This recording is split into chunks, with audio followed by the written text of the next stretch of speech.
শাহজালাল আন্তর্জাতিক বিমানবন্দরের অগ্নিকাণ্ডের 10 দিন পার হতে চললেও এখনও পুরোদমে গতি ফেরেনি পণ্য খালাস কার্যক্রমে। অগ্নিকাণ্ডের একদিন পরই 19 অক্টোবর থেকে বিশেষ ব্যবস্থায় বিমানবন্দরের 9 নম্বর গেটে পণ্য খালাস চালু হলেও কাটছে না পণ্য জট। এখনও পর্যন্ত কোনো বিকল্প স্টোরেজ ব্যবস্থা না থাকায় আবহাওয়া পরিবর্তনে তৈরি হতে পারে জটিলতা বলে মনে করছেন অনেকেই। গত 20 অক্টোবর পণ্য খালাস হয় মাত্র 11টি এবং সবশেষ খবর পাওয়া পর্যন্ত 25 অক্টোবর খালাস হয় 166টি। সিএনএফ এজেন্টদের দাবি পণ্য সরবরাহে দেখা দিয়েছে নানা জটিলতা। ভোগান্তি লাঘবে আরও একটি গেট খুলে দেওয়ার দাবি জানিয়েছেন আমদানিকারকেরা। বিশেষ করে 8 ও 9 নম্বর গেট দিয়ে গাড়ি ও মানুষ প্রবেশ করায় এই গেট দিয়ে পণ্য পরিবহনের সুযোগ রয়েছে বলে মনে করেন তারা। একটা মাল আগে ডেলিভারি দিতে সব কাজ শেষ করে আমরা 5 থেকে 10 মিনিট কিংবা আধা ঘন্টার মধ্যে ডেলিভারি দিয়ে ফেলতে পারতাম। এখন সেই ক্ষেত্রে আমাদের একটা মাল ডেলিভারি দিতে মিনিমাম 4 থেকে 5 ঘন্টা সময় লাগতেছে। পণ্য আনতে সমস্যা হচ্ছে। যেমন আমার এই পেপারটা প্রসেস করছি, এখন তো আমার মাল দরকার, মাল গেটে আনলে এটা খালাস করতে পারবো। আমার হেল্পারে বলতেছে যে আজকে গাড়ি নাই, মাল দেওয়া যাবে না। একটা গেটে ডেলিভারি হওয়াতে আমরা ঠিকমতো পণ্য পাচ্ছি না। আর যদি আমরা পেপার সব কিছু দেখা যায় যে একদম কমপক্ষে 6 ঘন্টা সময় লাগতেছে মালগুলো আসতে। তো যে পর্যন্ত আমাদের ওই নতুন ওই সেটটা ইনভেস্টিগেশন করে আমাদের না দিবে সে পর্যন্ত আমরা কোনো কিছু করতে পারতেছি না। পণ্য যে জায়গায় আছে ওই জায়গা থেকে পণ্য 9 নম্বর গেট দিয়ে এনে ডেলিভারি দেওয়াটা, এটা সম্পূর্ণরূপে অবশ্যই আমি বলবো আমার পক্ষ থেকে এটার জটিলতা অবশ্যই আছে। গত 22 অক্টোবর বিমান বাংলাদেশ এয়ারলাইন্সের এক বিজ্ঞপ্তিতে সমস্ত অংশীদার এয়ারলাইনকে অনুরোধ করা হয় একটি ইউএলডিতে একাধিক মাস্টার এয়ারওয়ে বিলের অধীনে পণ্য লোড না করতে।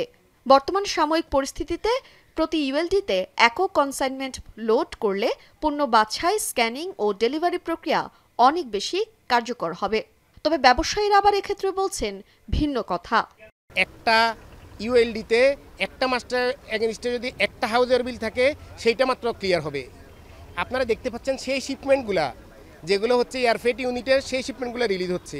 কুরিয়ারের অ্যারাউন্ড 200 থেকে 250 টন শিপমেন্ট এখনও ওপেন এয়ারে স্পেস পড়ে আছে, যে টোটালি বাংলাদেশের সব ফ্যাক্টরি এফেক্টেড। আগে যেখানে প্রতিদিন গড়ে 4 থেকে 5 হাজার পণ্য খালাস হতো কুরিয়ার সহ মোট 4টি গেট দিয়ে, এখন সেখানে পণ্য খালাস হচ্ছে দৈনিক গড়ে 400 থেকে 500টির মতো।